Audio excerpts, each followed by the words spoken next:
when you're used to hearing like 2, 3, maybe 4%, like, and then someone comes at you with 10 to 14, it does sound a bit too good to be true. But yeah, and it's not without risk, like anything, I suppose. When I've been doing rooming houses since I was 16, so we did our first sort of conversions when I was 16. I'm 31 at the moment, so it's nearly half my life is in rooming houses. So from my perspective, I see it as very low risk because it's just all I know. Like rooming houses, they work, but only they're executed properly.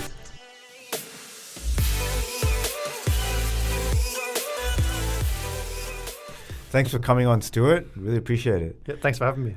Awesome. So if I gave you 60 seconds to introduce yourself, all right, tell us what you do and the number one problem that you solve.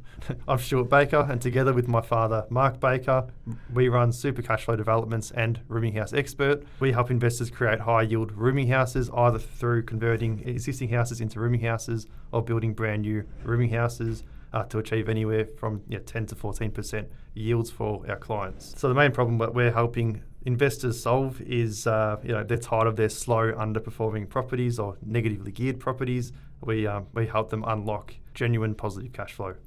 Awesome.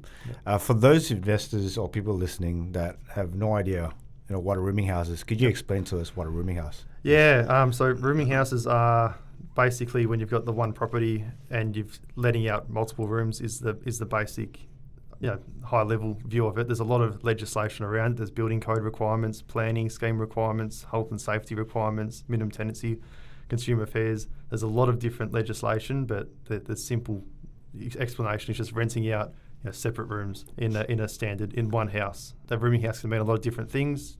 You've seen some of our new builds where they're each basically a self-contained studio with their own kitchenettes and en-suites, or it can just be a bedroom. So you mentioned that you started from age 16. Yep.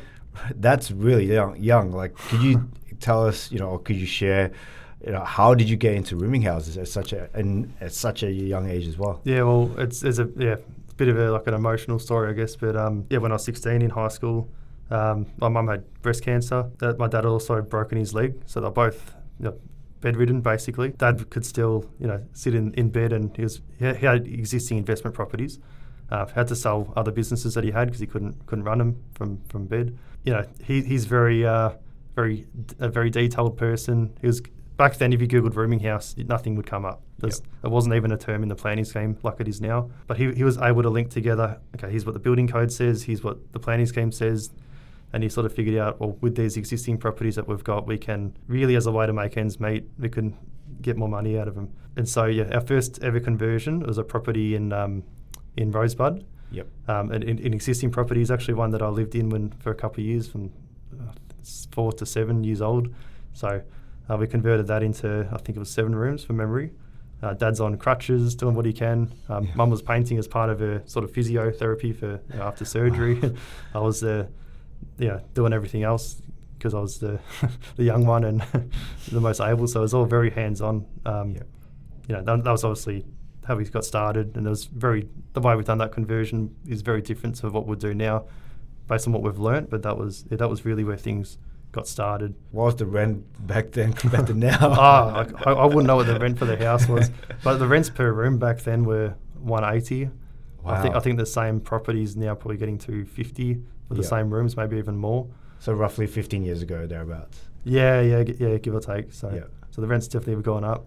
They might have even been less than 180. They might have been 150. Now I'm thinking about it. So rents were a lot lower, but then that sort of snowballed from there. So once we did a few of those conversions, and obviously once Dad got a bit more able, and my mum as well, I was sort of looking at buying things to convert. So we started off, we did a lot of conversions for it was probably like 4 years. It was more conversion focused, and then we started doing some developments, 2014 to sort of 2017. And once we sort of figured out the system for the development side of things, we went a bit more public with it. So Super Cashflow Developments, I think we started that 2019 for the builds. Yep.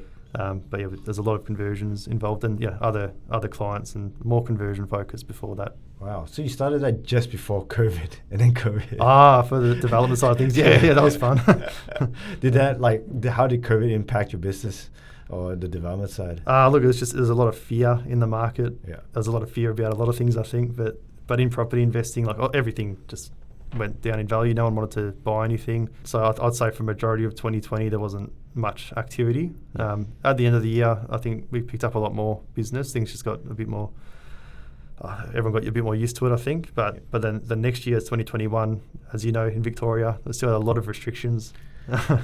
Yep. And that meant restrictions on site with trades. So it's like 5 people allowed on site per day or something like that. Yeah. Postcode restrictions as well, from like metro to regional.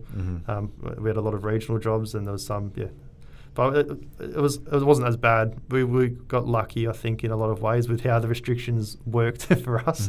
But yeah, it wasn't as bad as other stories that we've heard. But yeah, it still wasn't ideal. Yeah. But obviously, you guys, coming out of COVID, you guys have been doing so many projects. Like my company is very thankful to be working with you guys. And to be able to see the rooming houses thrive and do so well, like to us, it's just a no-brainer why investors want to really maximize the cash flow in rooming houses. So awesome. Yeah. For those investors who are thinking of getting to rooming houses, right? They have their own portfolio. Usually, I've heard that most investors, they get like roughly 2-3% yield, right? Yep. So you mentioning that you're being able to get 10 to 14 gross yield. Like, could you explain how that is possible? Well, look, I did prepare some just back of the envelope examples. One for a conversion, one for a new build. Yeah. So for the conversion, I've just sort of assumed a property of about 850k, which is maybe on the higher side of Metro Victoria anyway. Once you've got your stamp duty, your permits, your furniture installation, all the works on site, you're probably all in at about $1 million for the total project. If you convert that into 9 rooms, let's just say there's a master bedroom, that might get 300 a week. It might even get more, but I'm just being conservative here. The 8 other rooms might be about 250 a week, which is roughly 2,300 per week, which is about 120k per year. So if you sort of back of the envelope numbers, you've got $1 million in, 120k cash flow. That's about 12%. Wow. And then even your net after all those, before interest, so you've got your cleaning, your utilities, your rates, your insurance, even then you're probably sitting at about 9-10% as your net yield. Yep. And just to clarify, so you said just now it's like $1 million to get started. Was that including the land as well, or that's excluding the land? So that's just for a conversion. Yep. I did prepare something for the new builds as well. Where that would be a higher total spend because you've got land. Yep. I've assumed 550 for land. Even that might even be sort of out of Metro nowadays.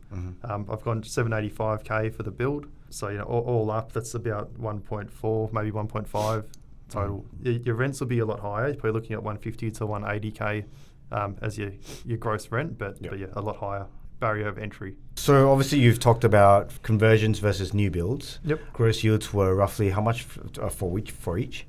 Look, it depends on the area, obviously. Like if you're going more regional, you've got less capital cost in the land. Your rents don't go down at the same percentage as your land value does, so you can get better yields. So it just depends. We've done one that's in Preston recently, a very high-end build, and that's 9% gross, but that's that was 1.6, 1.7 total spend. Yep. We've done conversions that have been in the 20% in terms of like gross yield, just because they've purchased at a good price. So obviously this is within Victoria as well, right? Yeah, like only Victoria. I'm assuming Metro. Yep. We do a lot of regional stuff as well, but I've just based a lot of the stuff in this discussion on Metro Victoria. And when I've been networking and I share some of the figures that you've mentioned, right? Yep. A lot of the investors or people in the industry, 100%. They're very skeptical.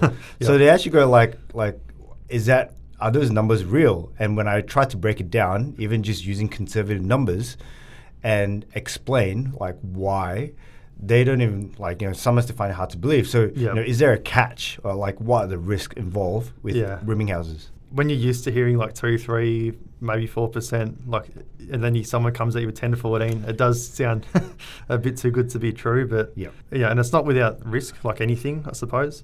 When I've been doing rooming houses since I was 16, so we did our first sort of conversions when I was 16. I'm 31 at the moment, so it's nearly half my life is in rooming houses. So from my perspective, I see it as very low risk because it's just all I know. But from what I've sort of seen in the industry, it's not really like rooming houses. They work, but only if they're executed properly. So the risk is just not executing your rooming house properly. So what does it take to have a rooming house to be, executed properly? What does that involve? The biggest things come down to designing it properly for the area, your target market, the right specifications. There's a lot of, like I mentioned before, there's a lot of legislation like building, planning. You have to meet all those requirements, or there's potential risk of jail time in Victoria for doing things wrong. Okay. And the biggest thing is one of the biggest things is the management or the operations after you've built it. Mm-hmm. If they've got it, that's where you make your money. That's where your cash flow comes in. So you need to have the right team that has the right experience at running rooming houses. That's a lot. There's a lot of those risks there. And what are the things that investors need to know that really helps keep the rooming houses at a high grossing rental income? Yeah, it's there's a lot of things where I feel like a lot of people might sometimes they'll focus more on size. They'll maximise their size, but they'll under-spec it. They've spent too much on the size, so they've got to save money on specifications. And some simple things would be like soundproofing. If you've got poor soundproofing, you're going to get high turnover. It's as simple as that. So I think speccing it properly is very important. Also furnishing, I'd say that's a very important part too, where some people are, I don't know why, they've spent so much on a build and then they're haggling over 10 grand worth of, that might be a 40k quote, they want to get to 30. Yep. And then you get low quality furniture, the bed's not comfortable, people don't want to live there. So I think just spending on things that make it a comfortable space and that make people want to stay for longer, because then you got better occupancy rates and that's how you make your cash flow.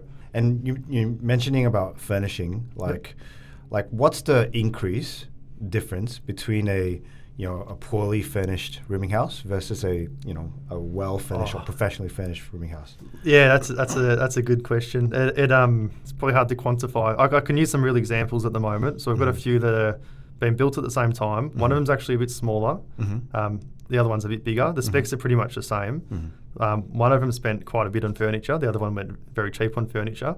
The smaller one has filled quicker, and they're getting the same rents, but the other one's not full yet. The smaller one's full, so it's getting the full rents. It's like 310 times 9, maybe a bit more per week. The other one's only, currently would be only be making not even 700 a week. The other one's making 2.5, give or take. So but it's filled a lot quicker. So you're not, and that's one thing. Obviously, turnover is another part of it. So if you're able to maintain, say, a 92% occupancy rate, and the other one's only able to maintain even 85, it's a massive difference in your cash flow every year. So I think the furniture probably doesn't necessarily change your rents, but it changes your occupancy rates massively. The well finished would have better occupancy rates, less turnover as well. And happier tenants, right? 100%. Yep. Awesome. And then that obviously translates to better cash flow for the investors as well. Yeah, definitely. Better cash flow, less headaches with management. So that's ultimately what you want to achieve, I think. And where do you see the rooming house industry heading in the next 3 to 5 years? Yeah, like I mentioned, I've been doing this for a long time, and there's the whole time I've been in this industry, there's been high demand for this type of accommodation. It's a singles-focused product. Predominantly, it's a singles-focused product. There's an increase of singles in general. People are getting married later. Divorce rates are increasing. So there's an increase of singles, but there's not necessarily a massive increase in singles-focused housing. So I can't see, like you're talking 5 years, the demand's still going to be there. There's always a demand for singles-focused housing. I think I'm seeing in recent years more people are getting more educated. So I think the quality of the industry in general is improving.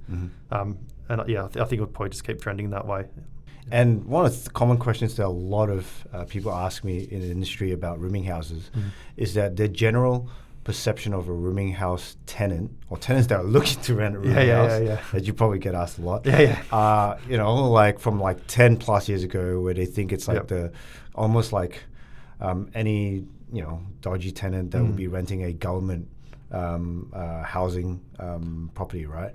So is that the same, or has that changed, and what kind of tenants are renting rooming houses now? Look, that market definitely does exist. There's a lot of, when we were first starting, a lot of the conversions that we were doing were in lower socio regional areas, targeting that market because it's a big market. If you're doing a brand new build where each room's basically a studio, Even if it's in one of those lower socio suburbs, you can still be picky with who you put in. I mean, it's just single people at the end of the day. But we've had IT workers, hospital workers, students, all sorts of different industries.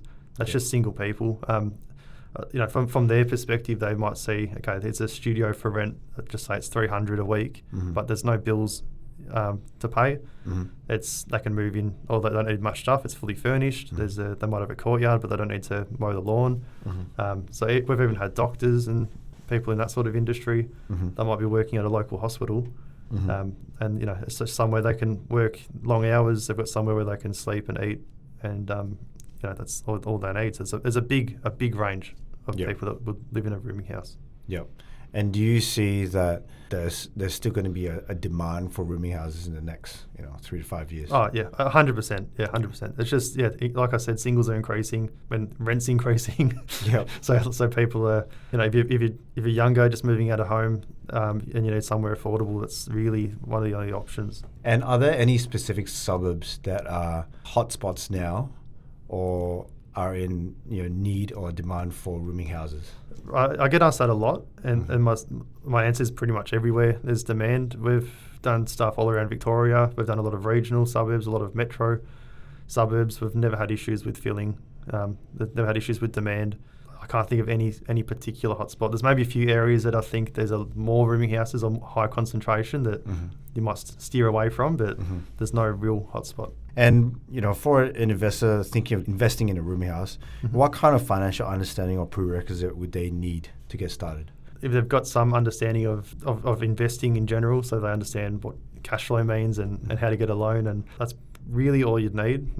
When we handle a lot of the plans and permits and all that more high level stuff, but as long as they've got an understanding and they understand how to read feasibilities and things like that, it's not really that high a level understanding from an investment perspective, but obviously if you're doing the development, that's a different story.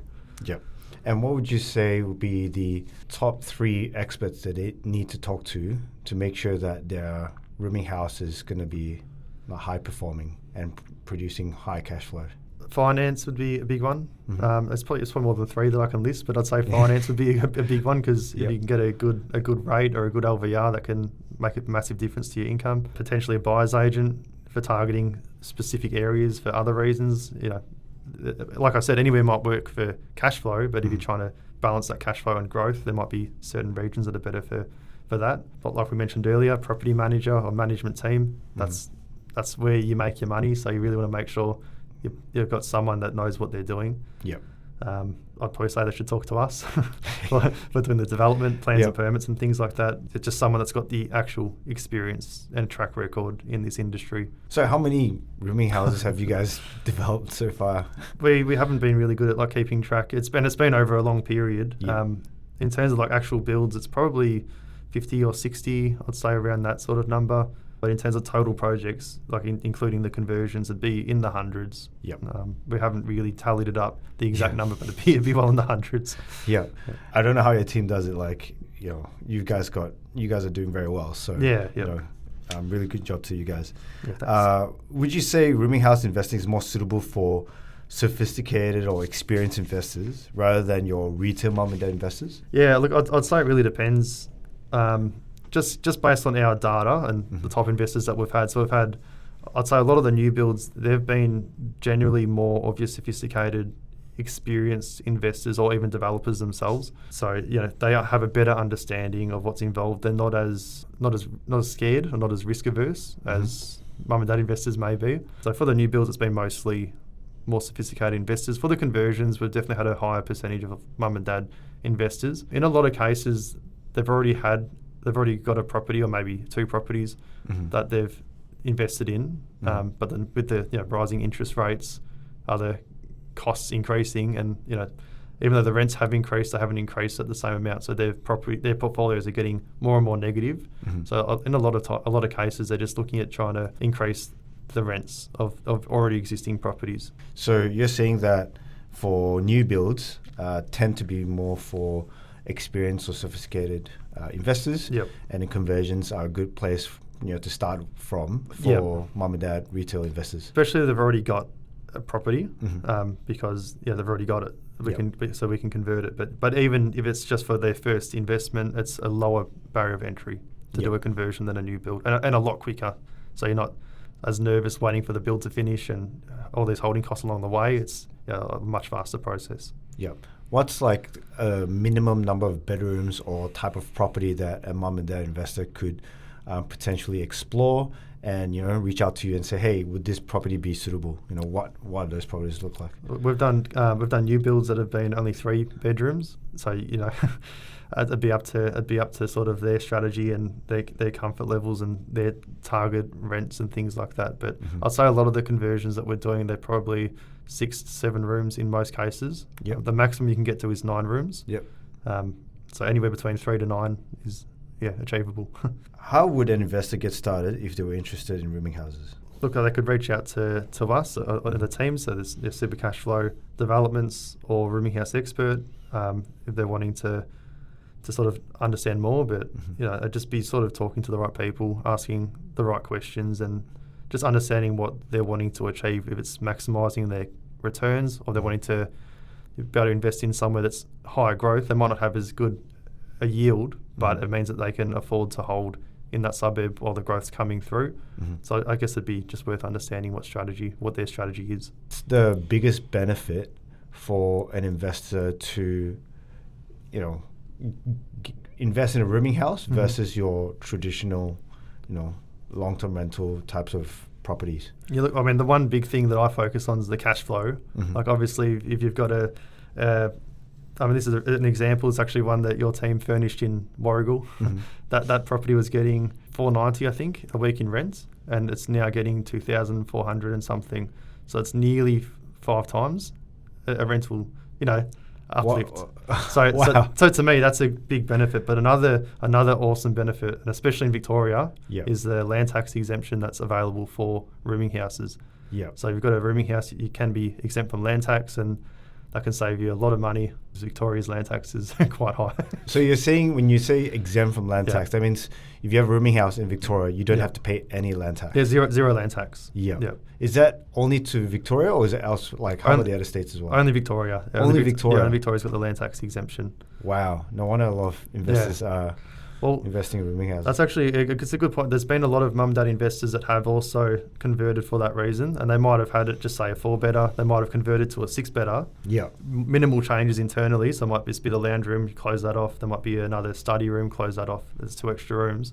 But they're also looking at, they're saving, I don't know, $5,000 or something per annum in land tax. Wow. Yeah, I mean that's massive saving, and I can see why a lot of investors want to get into that. And people don't really love paying tax in general. I don't think. Yes. So if you can minimise it, why not? Well, for those listening, yes, we've worked with my company, Morgan Series, have worked with Stuart, Super Cashflow Developments, both on new builds and conversions as well. We've had the privilege to help furnish a lot of these properties, and so we're really thankful to be working with them, to be able to see them perform so well. The 490 is a recent project, so that's new to me. So I was shocked. Usually we get, we hear from you, it's like $350 per week. So to get 490, that's. Oh no, sorry, it was 490 for the house previously. Sorry. Oh, okay. But 2,460. All right. Okay, so 490. To 2,000. Okay, cool. So awesome. five times rental increase approximately. I mean, and that's a no-brainer. No wonder you're able to get 10 to 14% gross yield. So for people who have yet to invest in a rooming house or are new to rooming house, right? Yep. What do the rooms look like? From a floor plan, from a layout, from a design perspective, from amenities. Can you explain what that looks like? Yeah, I mean, so a lot of the stuff that we've been doing over since we've been doing the development specifically, we've been really trying to target that higher end market. So we're going more individual studios. So each room's got its own ensuite, kitchenette, private courtyards.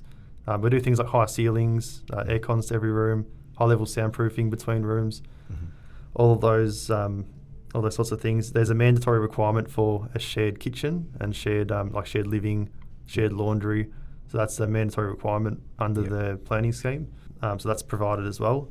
But there's a lot of things that we're focusing on, I suppose, and there's a lot of changes that we're making moving forward around optimising the design to, I guess, minimise cost, maximise speed as a big thing because your holding costs can be quite high. If your rents are as high as we've discussed, that works out to about $12K a month in rent.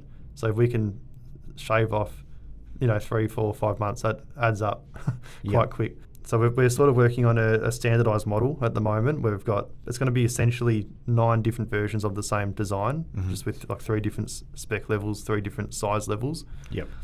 Because the main thing that we touched on earlier is size isn't necessarily the most important factor. It's your specs. And I'd say the furniture is pretty important as well. So it's about still having a model where you can maximise your rent, maximise tenant comfort, but not over-capitalise in the meantime.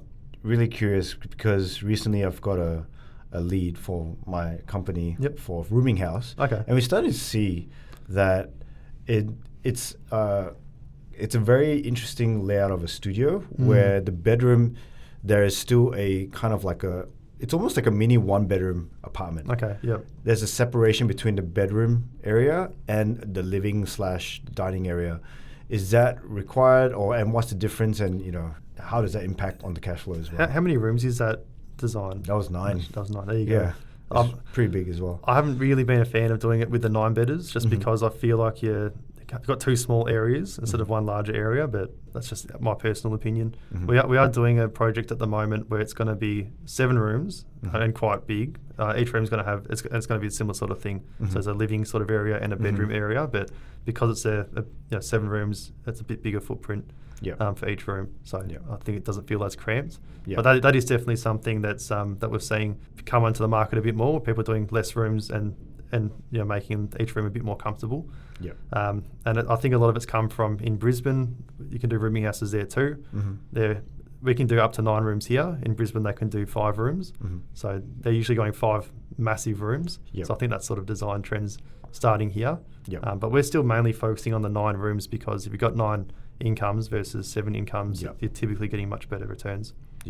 But for the bigger rooms, do those bigger rooms can they actually charge more per room compared to the studios, the small studios? Yeah, 100%. You can charge more.